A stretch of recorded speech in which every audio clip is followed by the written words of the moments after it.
കേരളത്തിൽ മാറി മാറി വരുന്ന സർക്കാരുകൾക്ക് സേവാഭാരതിയുടെ വളർച്ച അങ്ങ് സുഖിക്കുന്നില്ല എന്നതാണ് പ്രധാനപ്പെട്ട കാര്യം. അത് CPM-നായിരുന്നാലും ശരി തന്നെ, UDF-നായിരുന്നാലും ശരി തന്നെ.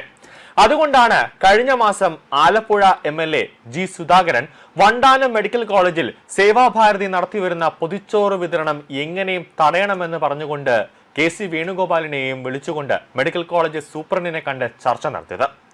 പക്ഷെ ആ ചർച്ച അത് കഴിഞ്ഞപ്പോൾ തന്നെ സൂപ്രണ്ട് ആ ചർച്ചയെടുത്ത് ചവറ്റുകുട്ടയിൽ എറിയുന്ന കാഴ്ചയാണ് കണ്ടത്. കാരണം പിറ്റേ ദിവസവും G. സുധാകരൻ വിളിച്ചിട്ട് നമ്മൾ ഇങ്ങനെയല്ലല്ലോ ചർച്ച നടത്തിയത്, സേവാഭാരതിയെ പിറ്റേ ദിവസം തന്നെ അവിടെ നിന്ന് ഓടിക്കാം എന്നൊക്കെയല്ലേ പറഞ്ഞത് എന്നാണ് G. സുധാകരൻ സൂപ്രണ്ടിനോട് ചോദിച്ചത്. പക്ഷെ പറ്റില്ല എന്ന് തന്നെ അന്ന് സൂപ്രണ്ട് പറഞ്ഞു.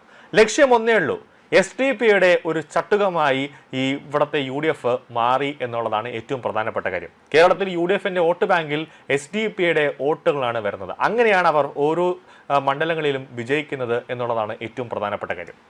SDP നേതാക്കളെ സന്തോഷപ്പെടുത്തുക, അതാണ് UDF-ന്റെ പ്രധാനപ്പെട്ട ഒരു അജണ്ട. സേവാഭാരതിയുടെ വളർച്ചയിൽ CPM-നും UDF-നും വലിയ രീതിയിലുള്ള അസ്വസ്ഥതയുണ്ട്. അവർ ഭക്ഷണ കാര്യങ്ങളായിരുന്നാലും, അതായത് ആശുപത്രിയിൽ ഭക്ഷണ കാര്യങ്ങളായിരുന്നാലും, വിദ്യാഭ്യാസ കാര്യങ്ങളിലായിരുന്നാലും, ഇനിയിപ്പോൾ ബ്ലഡ് ഡൊണേഷന്റെ കാര്യമായിരുന്നാലും, എന്ത് കാര്യങ്ങളും A to Z വരെ സേവാഭാരതി മറ്റുള്ള സന്നദ്ധ സംഘടനകൾ കാട്ടി, അല്ലെങ്കിൽ മറ്റുള്ള ഇപ്പോൾ DYFI ഉൾപ്പെടെയുള്ളവരെ കാട്ടി സേവാഭാരതി ഒരു 10 അടി മുന്നിലാണ് നിൽക്കുന്നത്. കഴിഞ്ഞ മാസം, അതായത് ജൂലൈ മാസമാണ് ആലപ്പുഴ വണ്ടാനം മെഡിക്കൽ കോളേജിലേക്ക് SDP-യുടെ നേതൃത്വത്തിൽ ഒരു പ്രതിഷേധ മാർച്ച് നടന്നത്. 2012 ഉമ്മൻചാണ്ടി സർക്കാരിന്റെ കാലത്ത് ഉമ്മൻചാണ്ടി അനുവദിച്ചു കൊടുത്ത ഒരു ഷെഡിൽ സേവാഭാരതി മെഡിക്കൽ കോളേജിൽ, അതായത് ആലപ്പുഴ വണ്ടാനം മെഡിക്കൽ കോളേജിൽ അന്നദാനം നൽകാൻ ആരംഭിച്ചു. അങ്ങനെ അത് 13 വർഷം പിന്നിടുമ്പോഴും നിർദ്ധയരായ അനേകം പേർക്ക് അന്നവും മറ്റ് സഹായങ്ങളും സേവാഭാരതി നൽകി വരുന്നു. ആ സേവാഭാരതിയെ പുറത്താക്കണമെന്നാവശ്യപ്പെട്ടാണ് SDP ആലപ്പുഴ വണ്ടാനം മെഡിക്കൽ കോളേജിൽ സമരം നടത്തിയത്. ആ സമരത്തിന്റെ ചുക്കാൻ പിടിച്ചുകൊണ്ടാണ് ആലപ്പുഴ MLA G. സുധാകരൻ അന്ന് സൂപ്രണ്ടിനെ കാണാൻ വേണ്ടി എത്തിയതും സേവാഭാരതിയെ അവിടെ നിന്ന് ഓട്ടിക്കണമെന്ന് പറഞ്ഞുകൊണ്ട് എത്തിയതും.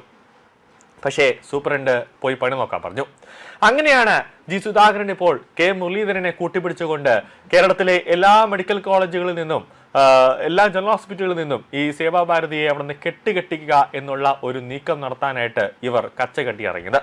സേവാഭാരതിയെ അങ്ങനെ DYFI പോലെയൊന്നും ഓട്ടിച്ചു വിടാൻ പറ്റില്ല. കാരണം സേവാഭാരതി പല പ്രശ്നങ്ങളും തരണം ചെയ്ത് വന്ന ഒരു സംഘടനയാണ് സേവാഭാരതി എന്ന് പറയുന്നത്.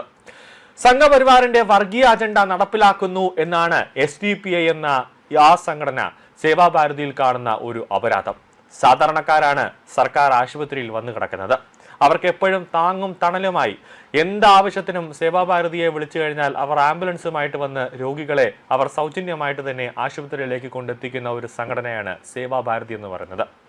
അതായത് സേവനങ്ങൾ മാത്രം അവരുടെ പ്രധാന ലക്ഷ്യമാണ്. നല്ല പണമുള്ളവർ സ്വകാര്യ ആശുപത്രിയിൽ പോയി കിടക്കും. പാവപ്പെട്ടവരാണ് സർക്കാർ ആശുപത്രിയിൽ വന്ന് കാത്തുകെട്ടി കിടക്കുന്നത്. ഇനിയിപ്പോൾ ഹോട്ടലുകളിൽ ഭക്ഷണം കഴിക്കാമെന്ന് വിചാരിച്ചാൽ രണ്ട് പ്രശ്നങ്ങളുണ്ട്. ഒന്ന്, മനുഷ്യന്റെ ജീവൻ നഷ്ടപ്പെടും. 2, തീ വിലയാണ്. 3, പഴകിയ ആഹാരങ്ങൾ. ഇതൊന്നും നോക്കാൻ നമ്മുടെ സർക്കാർ സംവിധാനത്തിന് സമയമില്ല. സേവാഭാരതി പൊതിച്ചോറ് നൽകുമ്പോൾ അത് ആ പൊതിച്ചോറ് വാങ്ങുന്നവർക്ക് കണ്ണടച്ചുകൊണ്ട് കഴിക്കാം. അതിൽ 100% ശുചിത്വമുള്ള, വൃത്തിയുള്ള ഒരു പൊതിച്ചോറാണ് സേവാഭാരതി നൽകുന്നത്. സർക്കാർ ആശുപത്രികളിൽ പ്രവർത്തിക്കുന്ന ക്യാൻറ്റീനുകളിൽ എന്ത് തരം വൃത്തിയുണ്ടെന്ന് ആരോഗ്യമന്ത്രി K. മുരളീധരൻ തന്നെ തുറന്നു പറയണം. കാരണം പുറത്തെ കരാറുകാർക്കാണ് ക്യാൻറ്റീൻ പ്രവർത്തിക്കാനായിട്ട് കൊടുക്കുന്നത്. വൃത്തിയില്ലാത്ത ഭക്ഷണം, അതോടൊപ്പം തന്നെ പഴകിയ ആഹാരങ്ങൾ, ശുചിത്വം എന്നത് അടുത്തോടുകൂടി പോയിട്ടില്ല എന്നുള്ളത് ഏറ്റവും പ്രധാനപ്പെട്ട കാര്യമാണ്. രോഗികളെ അല്ലെങ്കിൽ രോഗം ചികിത്സിക്കാനായിട്ട് സർക്കാർ ആശുപത്രിയിൽ എത്തുമ്പോൾ ഒരു വലിയൊരു രോഗം ആ ആശുപത്രിയിലെ ക്യാൻറ്റീനിൽ തന്നെ ഇങ്ങനെ കാത്തു നിൽക്കുന്നുണ്ട് എന്നത് മന്ത്രി ഓർക്കാതെ പോകരുത്. തിരുവനന്തപുരം ജനറൽ ആശുപത്രിയിൽ ക്യാൻറ്റീൻ പൂട്ടിയിട്ട് മാസങ്ങളായി എന്ന കാര്യവും K. മുരളീധരൻ ഓർത്താൽ നന്ന്. കൂടാതെ ആശുപത്രിയിലെ ക്യാൻറ്റീനിലെ പുറത്ത് എന്ത് വൃത്തിയോടുകൂടി അല്ലെങ്കിൽ എന്ത് വിശ്വസിച്ച് നമ്മൾ ഭക്ഷണം കഴിക്കുമെന്ന കാര്യം കൂടി മന്ത്രി ഓർക്കണം. ഇപ്പോൾ മന്ത്രി പറഞ്ഞു കമ്മ്യൂണിറ്റി കിച്ചൺ ഇനിയിപ്പോൾ എല്ലാ ആശുപത്രിയിലേക്കും കൊണ്ടുവരുമെന്ന്. അത് നടക്കുക പ്രയോജനമല്ല, അല്ലെങ്കിൽ പ്രായോഗികമല്ല എന്നുള്ളതാണ് ഏറ്റവും പ്രധാനപ്പെട്ട കാര്യം. കാരണം സർക്കാരിന്റെ ഖജനാവിലുള്ള എത്ര രൂപയും കൂടെ ഉണ്ട് എന്ന് നോക്കണം. കമ്മ്യൂണിറ്റി കിച്ചൺ തുറന്നു വെച്ചാൽ 24 മണിക്കൂറും ഭക്ഷണം കൊടുക്കണം. അതിനുള്ള പണം, അതിനുള്ള സമ്പത്ത് നമ്മുടെ സർക്കാരിന്റെ ഖജനാവിൽ ഉണ്ടോ എന്ന കാര്യം കൂടി ആലോചിക്കേണ്ടതുണ്ട്. ഇവിടെ ഇപ്പോൾ ജനകീയ ഹോട്ടൽ എന്ന് പറഞ്ഞിട്ട് പിണറായി സർക്കാരിന്റെ കാലത്ത് തുറന്നു വെച്ചു. 25 രൂപ ഊണ് അല്ലെങ്കിൽ 20 രൂപ ഊണ് എന്ന നിലയിൽ ഇപ്പോൾ അതെല്ലാം അടച്ചു പൂട്ടി താഴിട്ട് പൂട്ടിയ ഒരു അവസ്ഥയിലാണ്.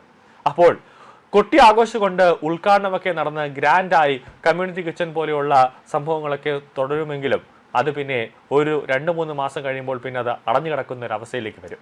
പക്ഷേ സേവാഭാരതി വർഷങ്ങളോളമായി അവിടുത്തെ ജനങ്ങൾക്ക് ഓരോ മെഡിക്കൽ കോളേജിലും ഭക്ഷണം കൊടുത്തു വരുന്നത് അത് ജനങ്ങൾക്ക് വലിയൊരു ആശ്വാസം തന്നെയാണ് നൽകുന്നത്.